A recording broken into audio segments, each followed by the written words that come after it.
It's been an exciting week in baseball. I'm very, very, I was much happier at the start of this week when the Mets didn't lose two After Friday night when the Mets had won the first game in Philadelphia. And it looked great, and then two heartbreaking losses, but it's been another exciting week in baseball. I think we've had a couple races sort of develop here where we thought it was going to only be between certain teams, and the downfall of the Minnesota Twins has just kind of continued on, and the Seattle Mariners have played themselves back into it, especially after Saturday night's heroics and Randy Arozarena. I think I'm more confident in the Twins hanging on, but the Tigers won't give in, and I really respect them for not quitting because by all means they really don't have a chance, but they're playing for the impossible. They're 2.5 games back. I understand. That's a chance. Yeah. They have to have, there's only, 13, 14 games left for most teams. So Right. You need to continue playing at a 7-3 pace like you have over the last 10 and keep hoping the Twins stumble as they have been. But there's a lot of stumbling left they have to do, and it might be hard. Now, the Twins have an upcoming series against the first-place Guardians. And the Guardians aren't enough ahead in the division where they can. Right, they're not safe either. So that could be a very big. And the Royals are hot on their heels. Right, that could be a huge series in terms of how this division plays out. Now for the Twins, they got finally Byron Buxton, and Carlos Correa. And Correa hadn't played since I think before the All-Star break in early July.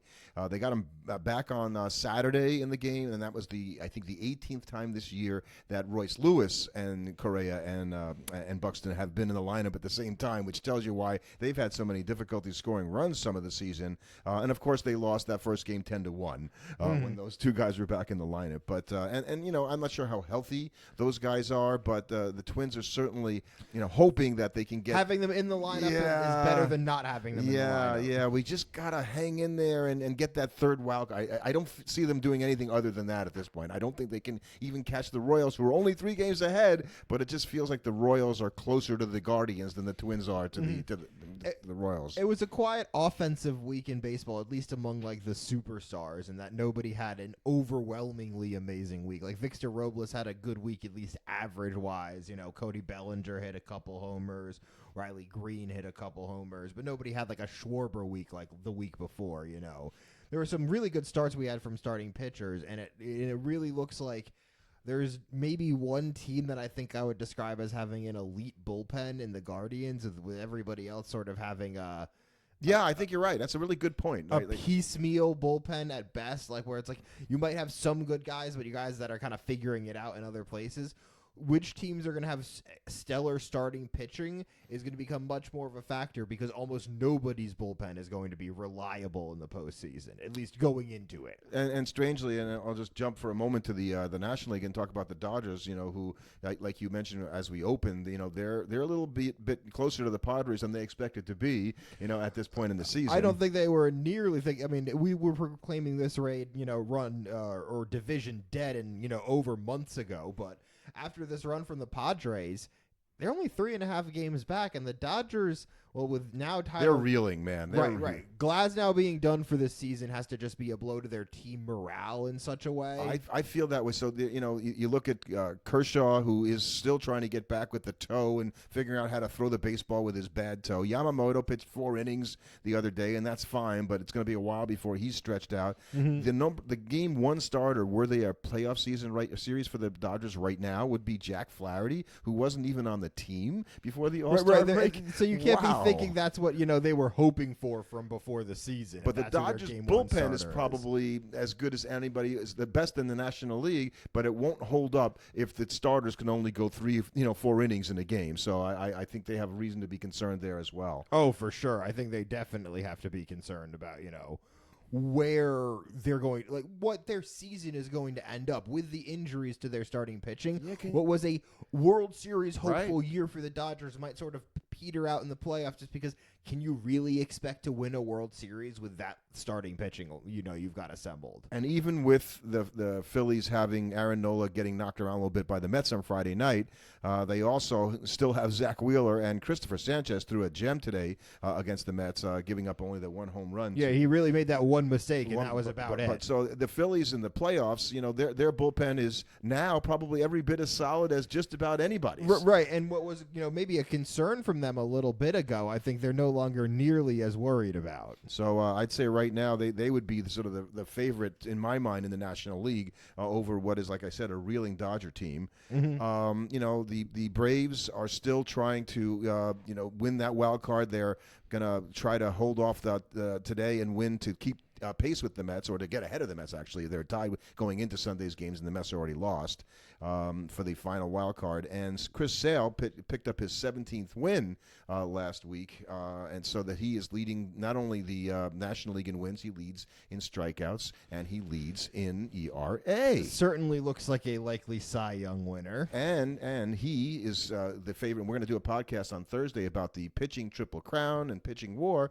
And so Sale is right now the runaway, if you will, as much as you can say, Triple Crown winner in the National League, only offset by Tarek Skubal, who has also the lead in wins, in ERA, and in strikeouts in the American League. So two League. guys doing it in the same year. And it's happened before. Right. Now, I wonder if they'll both win the Cy Young. Has that happened in the same year? Win the before? Triple Crown and the Cy Young. We'll talk about it in our podcast on Thursday. You have to tune in for that one. So, a little bit of a teaser there. So, I think that's really exciting to have two far and away and left-handed pitchers, be in the running for that award this year, and which doesn't get handed out, but we'll talk more about that.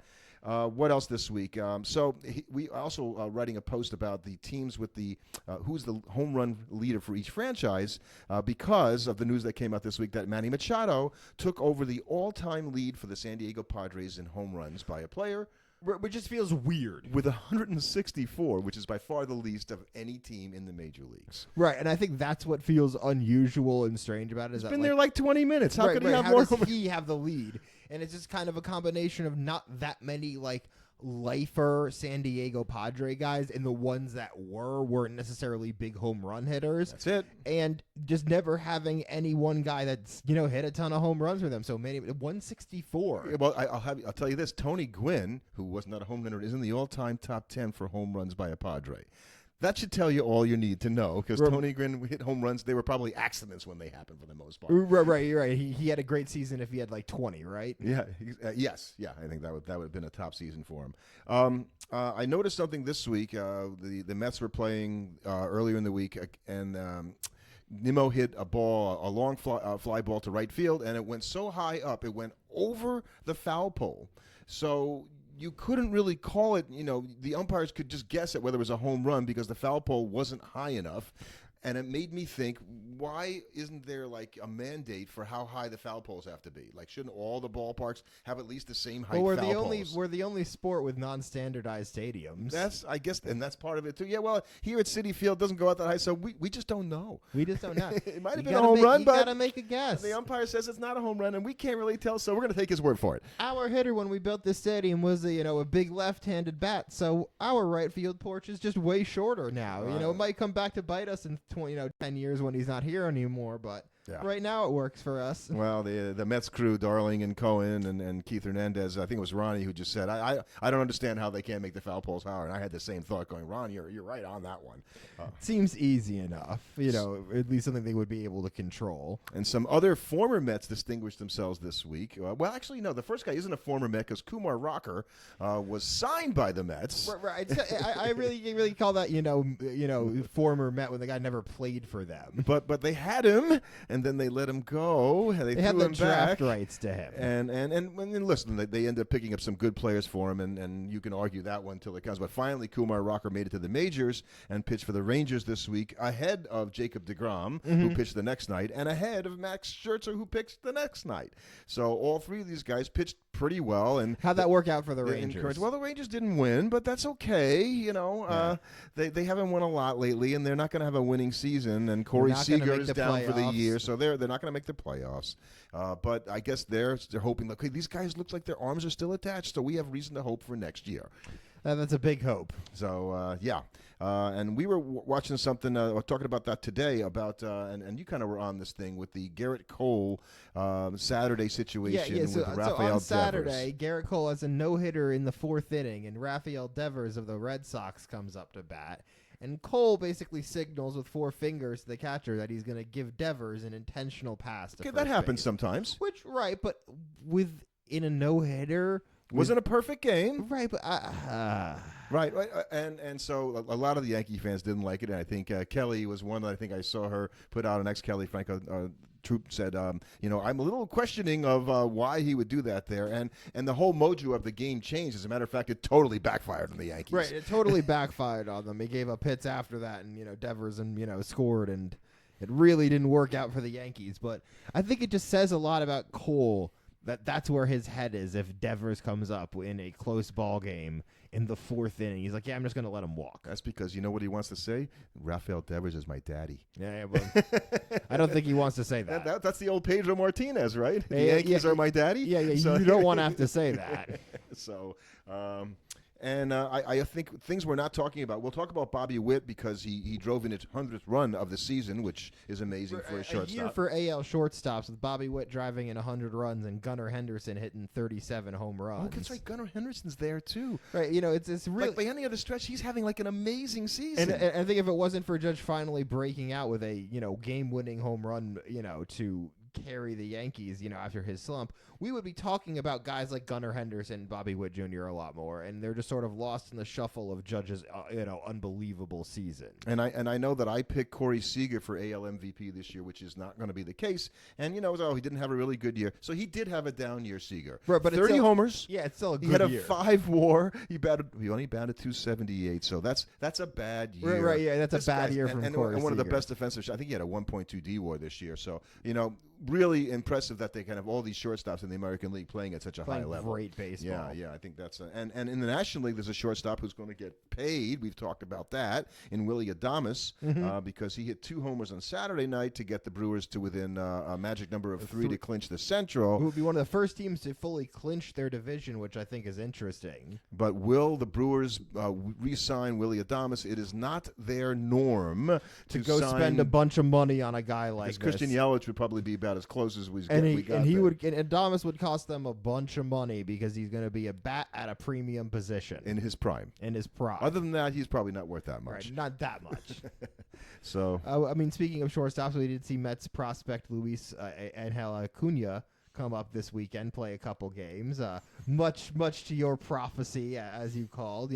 Why don't we bring up Acuna, let him get some seasoning? I got killed for that. I got people some people said that you just were eviscerated crazy. Me for that. Going, do you know anything about baseball? Taking you to task on Twitter, and I guess I shouldn't take that stuff too seriously. But it feels good when you got to say I told you. Yeah, well, it's like, I was a week off. Basically, I was a week off. Right, a little too early on the trigger. And you couldn't have predicted either that Lindor was going to come hurt, so he had a place to play. And that's a very concerning thing for the Mets because if Lindor, who sat out Saturday's game, who came out after only an inning in Sunday's game here, if he's going to be missing any kind of actual time, then the Mets season it's interesting how no Lindor Saturday or Sunday, and they had leads in both games, which they lost because they couldn't come back. Hard to blame those on not having Lindor, but you also have to think might have something to do with it. It matters, and you mentioned the White Sox, and I just wanted to say that we pretty much talk about nothing but bad things because that's all you can talk about the White Sox. However, they did win a home game yesterday. Andrew Benintendi with a walk-off after they blew the lead in the 9th to the Athletics. They had 16 losses in a row at home before that. and I think it's tough because we don't talk a lot about teams like the Nationals and the Marlins and the Cubs or the Reds, the Pirates, the Giants, the Rockies, and there's a whole slew of teams in the AL that are sort of in similar boats. Well, teams that aren't going to make the playoffs, who are sort of playing out the springs. Angels, I will say about the A's, the Rays. They're like 5 or 6 games ahead of the Angels. Wow. So the Angels are the last place team. Right. The Athletics went from being legendarily bad to just, sort of regular bad, which I think probably for them was an improvement. And they're playing the White Sox, as we said this weekend. And so I calculated today. So if they didn't play the Angels, it would have been better. But the two teams have combined for 199 losses right now. So how many times have 200 lost teams played one another? It can only happen at the end of a season, you would think. It's happened before. And it doesn't look like it's going to happen because the Athletics or the Angels would basically have to lose out to get to 100 losses.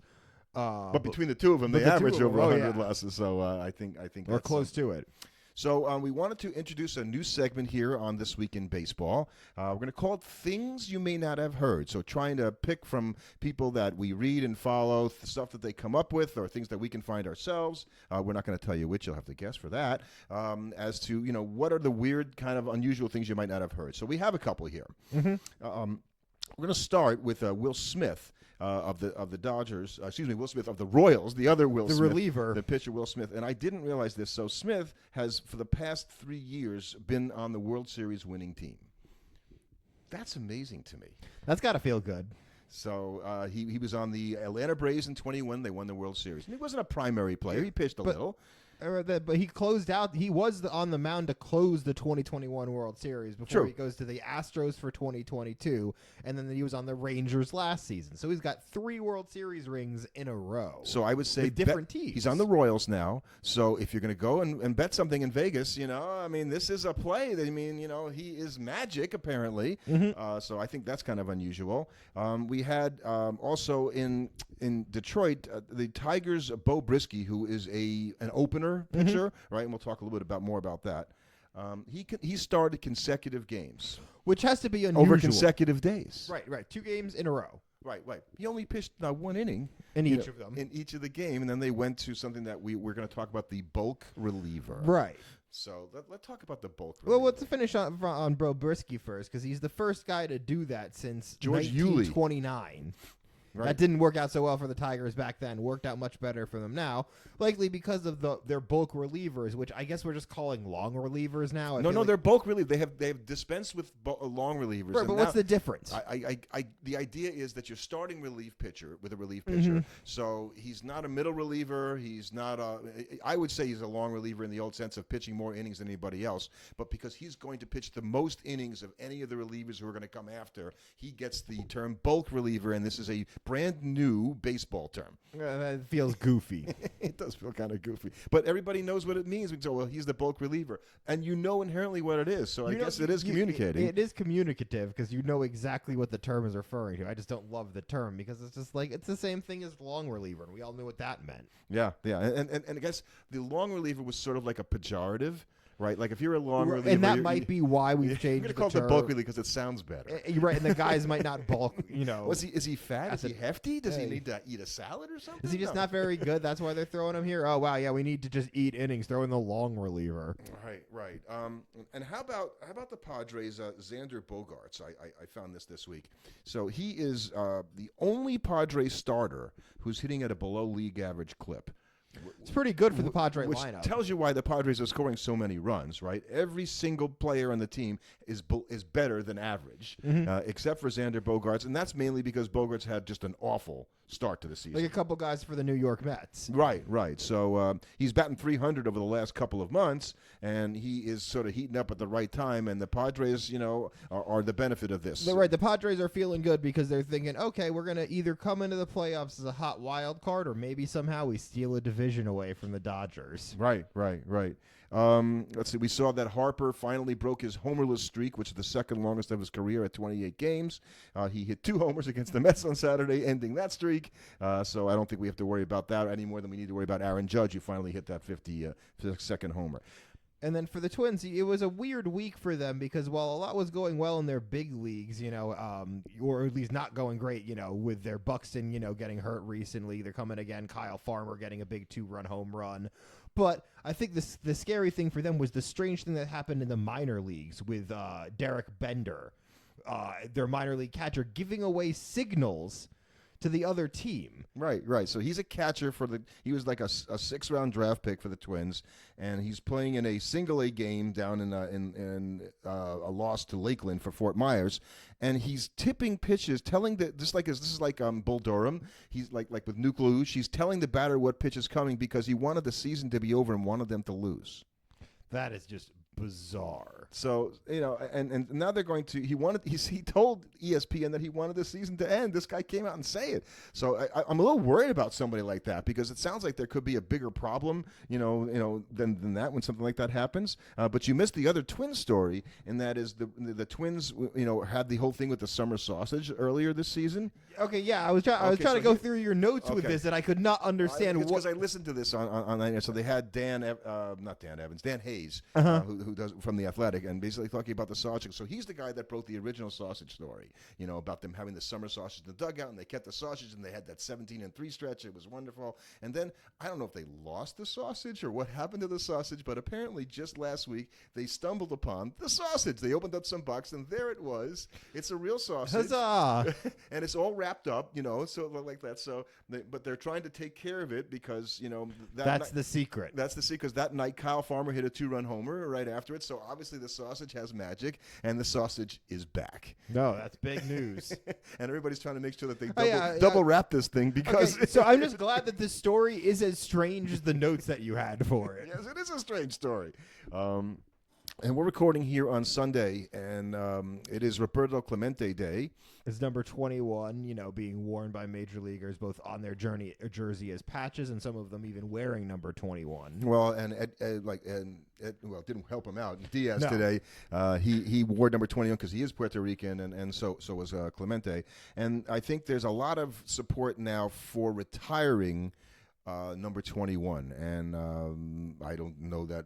Do you think about that, or how do you feel about that? Do you think that should happen? We've got one number already retired, twice as much at 42. Why now would be my question. What changed? I think the understanding of the contributions of Latin ball players to baseball in general, the opportunities that they did not have, and that particular player, just as Jackie Robinson was a special human being for being able to do what he did, so was Roberto Clemente. Remember, he passed away trying to deliver relief supplies to people that had suffered during an earthquake. I just find it that, not that I don't think that he's a worthy play. It just seems weird that we're all of a sudden we just all collectively be like, yeah, you know what? We should retire Clemente's number across baseball. Like when it's like, whereas I think like Robinson's always felt a sort of like recognizing a right or wrong, and that needed to be righted. I don't know if that's as much what's happening here. I think Latin ball players would feel, but I'm not the person that should be necessarily would feel that of all the people, I think Clemente is as good, if not better, than anybody to represent what they had to go through to get to play at Major League Baseball. They suffered a lot of discrimination and still do along the way, and this guy was the embodiment of class and the way to take and handling that and recognizing. I'm all for it.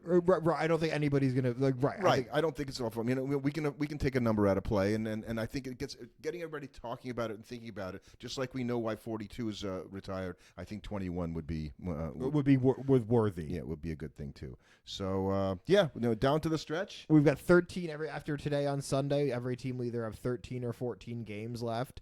You're at the point where now just jockeying for position. You're jockeying for position. If you're not really in the mix, you're not in the mix. And now one disaster series can completely ruin your season. For instance, the Mets have a series coming up against the Nationals. They can't afford a letdown after a heartbreaking series in Philadelphia. That would be so Mets. And that would be very Mets. We get swept against the Nationals. Yeah. So, hopefully it won't be that series, because then the Mets have to go and play 4 more against the Phillies before they go to Atlanta for 3. So for the Mets, it's going to be difficult. For the Yankees and the Orioles, they're going to fight down to the end too. And I think you're going to see ultimately what might be the future of the AL Central decided here in the next couple days, because that's going to be, you're going to see how that division with that shakes first place out. series. Yeah. It should be an amazing week. I mean, this is it, right? This is truly crunch time.